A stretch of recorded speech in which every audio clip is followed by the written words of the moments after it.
Hello বন্ধুরা, good morning. তা দিদির বাড়িতেই আছি আমি, তাই এখনও থাকবো দিদির বাড়িতে। আর এই ঘুম থেকে উঠলাম, উঠে মুখ টুক ধুলাম। মা এদিকে আটা মাখাচ্ছে, রুটি করবে, সকালবেলা টিফিন বানাবে মা, রুটি। আর বড় কাজে যাবে, আর আমি এখানে চা খাচ্ছি, আর বরকেও খেতে দিয়ে দিয়েছি। বর কাজে যাবে দিদির বাড়ি থেকে, হয়ে কাজে চলে যাবে ওখানে। আর এদিকে ছেলে এখন লেম মুড়ি দিয়ে ঘুমাচ্ছে, ঠান্ডা লাগছে যেহেতু এসি চলছে তাই। আর বর এদিকে রেডি হয়ে গেছে কাজে বেরোবে বলে। চলো বরকে একটু এগিয়ে দিই।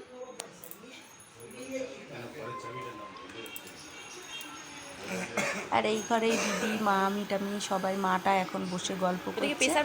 আর মামার শরীরটা খারাপ বলে মামি এখানে প্রেসারটা মেপে দিচ্ছিল, ওটা দিদি মামি শাশুড়ি হয়। আর এই যে বর বেরিয়ে গেল, যাচ্ছে। আর তা দিদি গেট খুলে দেবে বলে দিদি যাচ্ছে সঙ্গে। আমি বলি দিদি আমি যাবো না, তুমি যাও, গিয়ে গেটটা খুলে দাও, নিচে মনে হয় গেটটা বন্ধ আছে। তা দিদি যাচ্ছিলো, তা দেখলো না গেটটা খোলা। আর এই যে বর বেরিয়ে গেল, টাটা করে দিলাম। ও তো জানে না যে আমি জানলা দিয়ে ভিডিও করছি ওর। তারপরে ব্রেকফাস্ট খেতে বসে গেছি, এখন সবাই মিলে খাচ্ছি ব্রেকফাস্ট আর এই গল্প করছি। হ্যাঁ,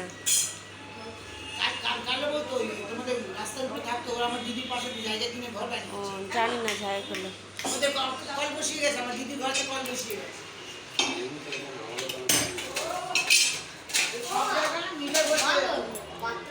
মামা মিস্ত্রি এখন পাখা সারাচ্ছে।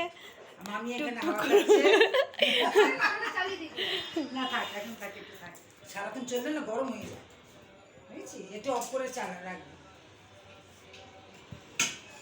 মামা কিন্তু বসে থাকে না, টুকটুক টুকটুক করে সব রকম কাজ করে। আর এই যে বসে এখন গল্প টল্প হচ্ছে, রান্না হয়ে গেছে। আর আমার স্নানও হয়নি, ঘরে থাকলে ভোরবেলা স্নান করে নিই, এখানে এসে আর স্নান করা হয়নি। তারপরে এই যে স্নান টান করে খেয়ে দিয়ে আর এই যে শোবো, বিছানা হয়ে গেছে। সবাই মিলে গরমে তো সবাই এখন দিদির ঘরেই মানে করছে।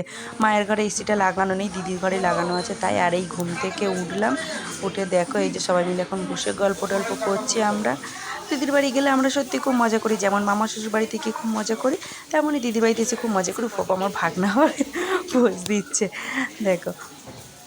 আর এদিকে দিদি চাটা বানাচ্ছে, খাবো সন্ধেবেলা।